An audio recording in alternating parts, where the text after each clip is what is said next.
जनाब चोर और डाकू उसके लिए जेल है जनाब, वो तो मुजरिम है, लेकिन जो नेशनल एक्सचेकर को खा गया वो डाकुओं का सरदार है, सिर्फ सरदार ही नहीं बल्कि ट्रेटर है, गद्दार है। लेकिन आपने किसका नाम सुना? किसका नाम सुना आपने? किसको सजा हुई? किसका नाम सुना आपने? किसको सजा हुई? जी नहीं चलेगा। अल्ताफ हुसैन कहता है, मैंने नवाज शरीफ साहब से भी कहा, मैं हर किसी के सामने बबांगे दौल कहता हूं कि मुल्क को बचाया उस वक्त तक नहीं जा सकता जब तक कि मुल्क की दौलत लूटने वालों को सरेआम फांसी न दी जाए।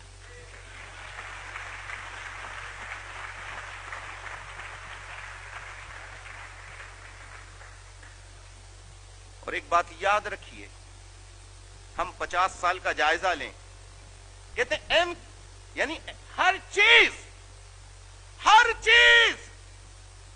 एमक्यूएम ने फला जगह धमाके, यानी खुदा की कसम पंजाब में धमाके जब हुए तो भी एमक्यूएम वाले यहां भी पहुंच गए।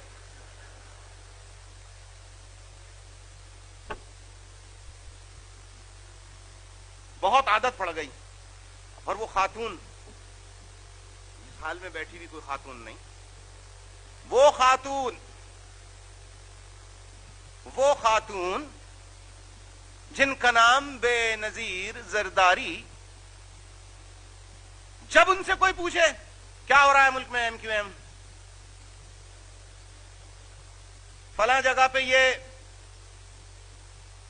तकरीबकारी हो गई, कहने लगे एमक्यूएम। एक सहाफी उनसे बार बार सवाल पूछ रहा था और वो तेजी से कहने लगे लाहौर में धमाका एमक्यूएम, पेशावर में धमाका एमक्यूएम, सक्खर में धमाका एमक्यूएम, कराची में धमाका एमक्यूएम। सहाफी ने एकदम पहुंचा और ये बख्तावर कैसे भी कहने लगे एमक्यूएम।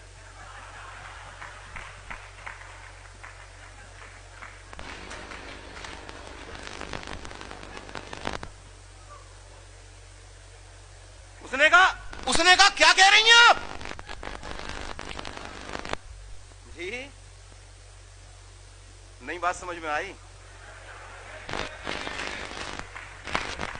फिर से अभी तो आपने मुझे टाइम दिया है ना, अभी तो और बात कर। तो जनाब हर चीज एमक्यूएम, हर चीज। अरे बाबा एमक्यूएम तो बनी है 1984 में और मुल्क टूटा 1971 में। उस वक्त एमक्यूएम कहां थी? उस वक्त अल्ताफ हुसैन कहां था? कौन लोग थे जिन्होंने मुल्क को तोड़ा? आज तक उनका एहतसाब क्यों नहीं? जनाबे वाला आप कहते हैं कि अल्ताफ हुसैन सख्त बात करता है।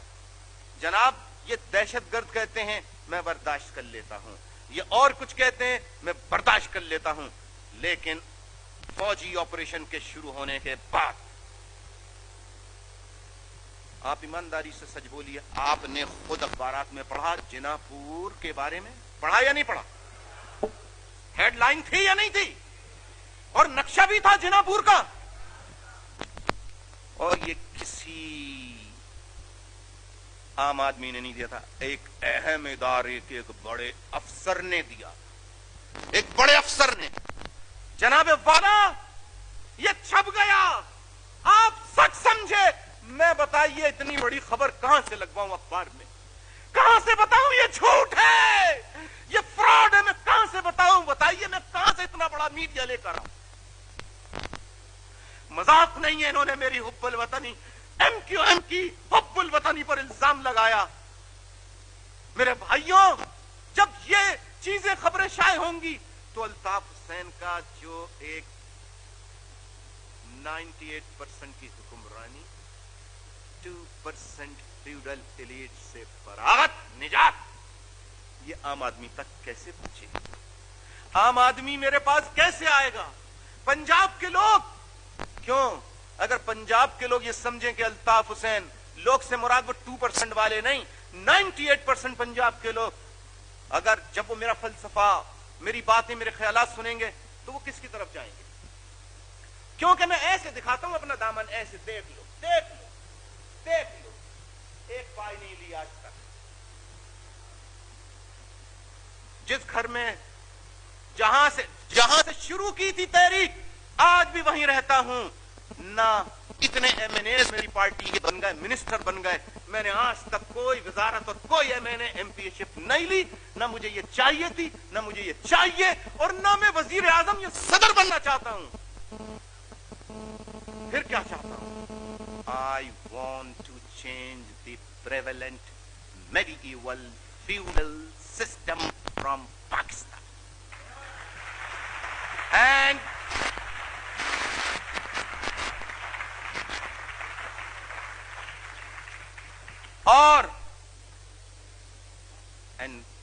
I want to establish a rule of 98% middle class, downtrodden masses of the country.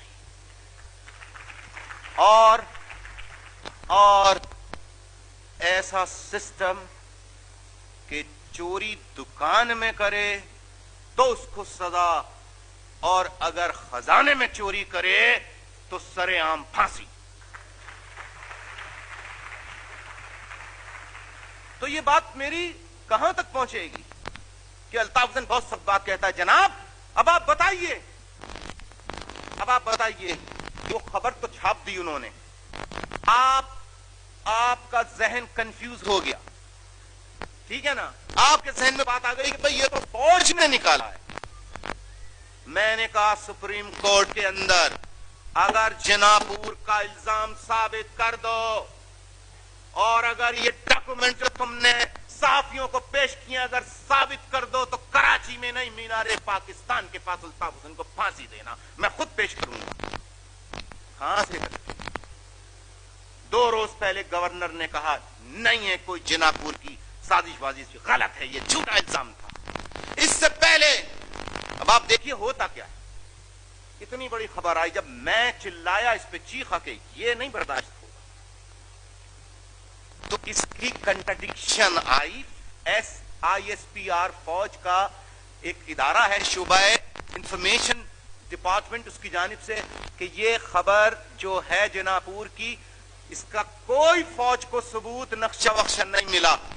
वो शाये हुई अखबार के अंदर जरूर, लेकिन बैक पेज पे सिंगल कॉलम 2 इंचेस, इतनी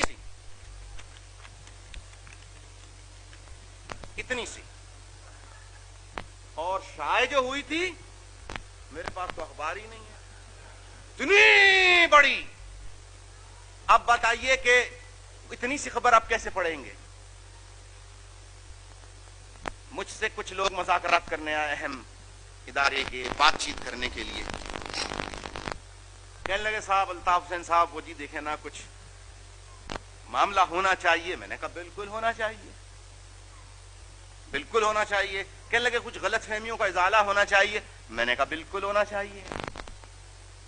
कहने लगे तो फिर बात शुरू करें या अभी ऑपरेशन के बाद की बात है?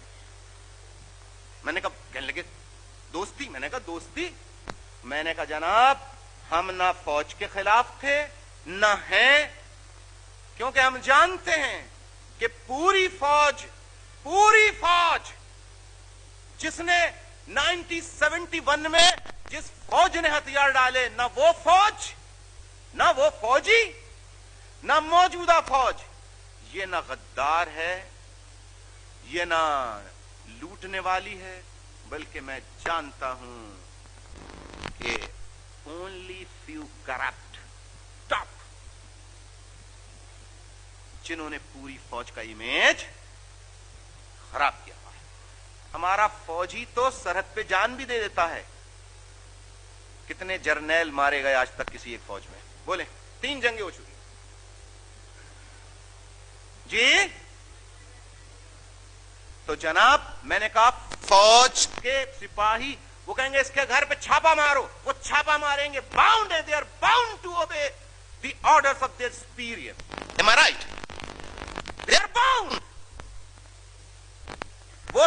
لیں گے. قصور چھاپا مارنے والے فوجی کا نہیں ہے، قصور اس کا جس نے آرڈر دیا. تو میں نے کہا بالکل، تو میں فوج کا نہ خلاف تھا، نہ ہوں، نہ پاکستان کا خلاف تھا، نہ ہوں. ہاں، آئی ایم اگینسٹ، میں کہتا ہوں I am against feudal system and feudal raj. یہ میں کھل کے کہتا ہوں. تو کہنے لگے دوستی ہونی چاہیے. میں نے کہا بالکل بالکل ہونی چاہیے، آئیے ہاتھ میں لائیے. کہنے لگے ہاں. میں نے کہا نا. کہنے لگے کیا ہوا؟ میں نے کہا پہلے یہ بتاؤ جینا پور کا کیا چکر ہے. اس کو آپ ڈائلاگ نہ سمجھیے، اس کو آپ مذاق مت سمجھیے. یہ مجھے معلوم ہے صحافی بھائی یہاں بیٹھے ہیں، میں ایسی کوئی بات نہیں کر سکتا. کہنے لگے کہ ارے وہ چھوڑیں. میں نے کہا چھوڑیں؟ میں نے کہا پورے پاکستان میں نہیں، پوری دنیا میں آپ نے ایم کیو ایم کو غدار اور ملک دشمن ثابت کرنے کی کوشش کی. آپ بتائیے کہ کیا ہمارا قصور تھا، کیا گناہ تھا؟ آپ نے ایسا جھوٹا الزام ہم پر کیوں لگایا؟ کہنے لگے ہم نے تو نہیں لگایا. میں نے کہا کس نے لگایا؟ کہنے لگا ارے چھوڑیے اس کو. میں نے کہا کیوں چھوڑیے؟ دیکھ رہے ہیں آپ یہ دیکھیے، میرا پوائنٹ لے رہے ہیں آپ لوگ؟ نہیں. میں نے کہا آپ نام جانتے ہیں، کوئی عام آدمی نہیں تھا، کوئی فوج کا رنگروٹ یا سپاہی نہیں تھا. جس نے الزام لگایا وہ بریگیڈیئر تھا، بریگیڈیئر. میں نے کہا جب تک اس پہ بات نہیں ہوگی، اس پہ میں اس سے آگے آپ سے بات نہیں کر سکتا. کہنے لگے ارے چھوڑیے صاحب، وہ تو چریا تھا. واہ، ابے چریا تھا تو حب الوطنی کا سرٹیفکیٹ کیوں نہیں دے دیا؟ میں نے کہا واہ، میں نے کہا واہ، بالکل اسی طرح سے. یعنی دیکھیے ذرا، جب بات آئے اصول کی تو ایک جملے میں ٹکا دیں کہ ارے چھوڑو یار وہ تو چریا ہے. ارے بابا چریا نہیں، اتنی بڑی بڑی ہیڈ لائنز لگی تھی، کوئی مذاق نہیں ہوا تھا. برا تو نہیں مان رہے آپ لوگ میری بات؟ اس کا بالکل اسی طریقے سے جواب دیا. یہ اچھا ڈرامہ ہے. سبزی کی مارکیٹ تھی، ایک سبزی کی مارکیٹ. جیسے کہ آپ جاتے ہیں، کہاں جاتے ہیں سبزی خریدنے؟ کون سی مارکیٹ؟ ارے کون سی مارکیٹ؟ یہاں پہ جی.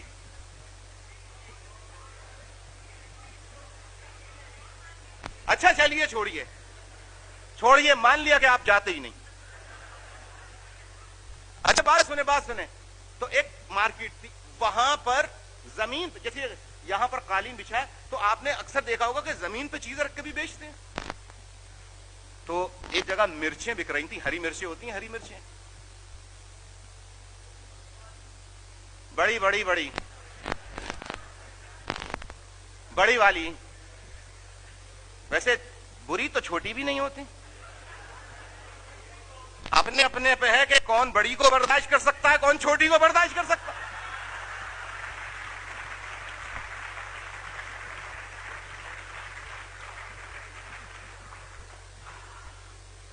جی تسلی ہوئی کچھ؟ کہیں گے تو پھر ترکی بترکی جواب ملے گا. میں تو بڑے بڑے جاگیرداروں سے ترکی بترکی جواب دیتا ہوں. اچھا خیر، تو مرچیں بیچ رہے تھے، ڈھیریاں بنی ہوئی تھی ایسی ڈھیری مرچیں. دکاندار جو تھا ایک، اس کو کہیں کام سے جانا تھا. وہ برابر والے دکاندار سے کہہ گیا کہ یار میں ابھی آتا ہوں، یہ میں بچے کو بٹھا کے جا رہا ہوں، لیکن تم ذرا، آپ لوگ نہیں کہتے یار یہ بچے کو چھوڑ کے جا رہا ہوں، آپ ذرا نظر رکھنا، ٹھیک ہے نا؟ تو وہ اپنے بچے کو وہاں بٹھا گیا. کہنے لگا برابر والے سے کہ میں ذرا جا رہا ہوں، اس بچے پہ ذرا سا دیکھو، نظر رکھنا، بچہ ہے چھوٹا، میں ابھی آتا ہوں تھوڑی دیر میں. باپ تو چلا گیا. لوگ آ رہے ہیں مرچیں 1 کلو میرا، سب مطلب اپنا. وہ بچہ جو ہے نا، بچہ وہ بڑا تیز تھا. तेज कहूं शैतान कहूं, बहरहाल वो क्या करे कि जब ये बराबर वाला जो आदमी था ये बिजी होता मिर्चें तोलने में, ये तोल रहा है जी कितनी कितनी, अभी वो ये देख रहा है, उसने खट क्या करता, वो जब देखता है ये बिजी है, उसकी मिर्चों की ढेरी में हाथ डाले, वहां से मिर्चें उठा के अपनी ढेरी में शामिल कर ले। अच्छा उसने देख लिया, उसको बहुत गुस्सा आया, उसने कहा यार ये अब इसको मारूं क्या करूं मैं, इसके बाप से शिकायत करूंगा, मैं आने दो, इसके बाप से शिकायत करूंगा, इससे मैं क्या कहूं, छोटा है। बाप आया बहुत गुस्से में, कहने लगे ना हुजूर बड़ा नामाकूल बच्चा है आपका बच्चा बड़ा नामाकूल है, शैतान है। कहने लगे क्या हुआ, कहने लगा कि जब मैं मिर्चें तोलता, ग्राहकों को देता और पैसे वैसे उनसे लेता, ये समझता कि मैं बिजी हूं, उस दौरान ये मेरी मिर्चों की ढेरी में हाथ डाल के मिर्चें उठा के अपने में डाल लेता। कहने लगे छोड़िए साहब चरिया है।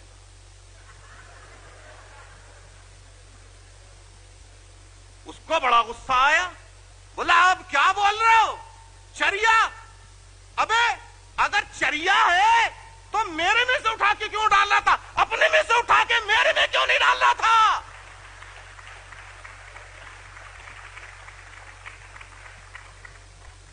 तो उसका बाप कहने लगा अब इतना भी चरिया नहीं है।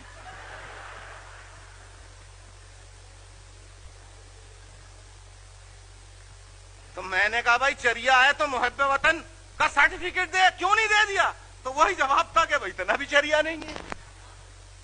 जनाबे वाला, जब तक किसी मुल्क में हुब्बुल वतनी के सर्टिफिकेट जारी करने का इख्तियार मुल्क के बड़ेरे जागीरदारों लुटेरों को रहेगा, उस मुल्क की इकोनॉमी कभी सही नहीं हो सकती।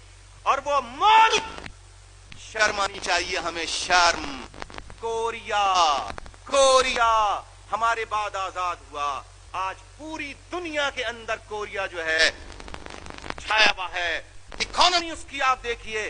शर्म आनी चाहिए हमें, शर्म आनी चाहिए, शर्म आनी चाहिए। एक दिन बाद आजाद होने वाला मुल्क, पड़ोसी मुल्क भारत, क्या वहां सोने की बारिश होती है क्या? वहां पर सुनिए, वहां पर जागीरदाराना निजाम खत्म हुआ, मैं कहता हूं बराबर वाला आज टैंक बना रहा है, जहाज बना रहा है। आप लोग खरीदारी करने नहीं जाते, कितना आपको पाकिस्तान का बना हुआ सामान मिलता है और कितना इंडिया का बना हुआ सामान मिलता है। हमारे बाद आजाद हुआ था, लेकिन अवाम को अच्छी में लगा रहा हो, इंडिया गंदा, इंडिया खराब, इंडिया गंदा, इंडिया खराब। मत दो हमें ये, नहीं, हम जो देख रहे हैं कि वो टैंक बना रहा है, तोपे बना रहा है, वो सब कुछ बना रहा है, गाड़ियां बना रहा है, मोटरसाइकिलें, और तुम मांग रहे हो एवाक्स तैयारे दे दो, F-16 दे दो, एवाक्स तैयारे दे दो। क्यों क्यों? हमें शर्म आनी चाहिए। यह है जहनी तौर पे कौम को मफलूज कर देना। हमें मत बताओ इंडिया फला फला फला, कौम को तैयार रहना चाहिए। कौम को क्यों तैयार रहना चाहिए? जिनको तैयार रहना चाहिए वो तैयार रहे। कौम तो जब लाहौर में घुसने वाली थी भारत की फौज, तो शहरी थे लाहौर के, चुपम बंद के लेट गए थे। दुरुस्त या नहीं? कौम ने तो हर वक्त अपना फर्ज पूरा किया जनाब। नहीं, मुल्क में निजाम की तब्दीली की जरूरत है। मुल्क में जागीरदाराना बड़ेराना निजाम की तब्दीली की जरूरत है। मुल्क में एहतिसाब की, अकाउंटेबिलिटी की, एहतिसाब की जरूरत है मुल्क में। और सिर्फ यही नहीं कि कुछ लोग, कोई इदारा कानून से बालातर नहीं, दुरुस्त या गलत, हर किसी का एहतिसाब होना चाहिए। और मैं ये पूछता हूं कि जो कारोबार करते हैं उनकी کے کاروبار کو ترقی ہوتے ہوئے وہ بوڑھے ہو جاتے ہیں.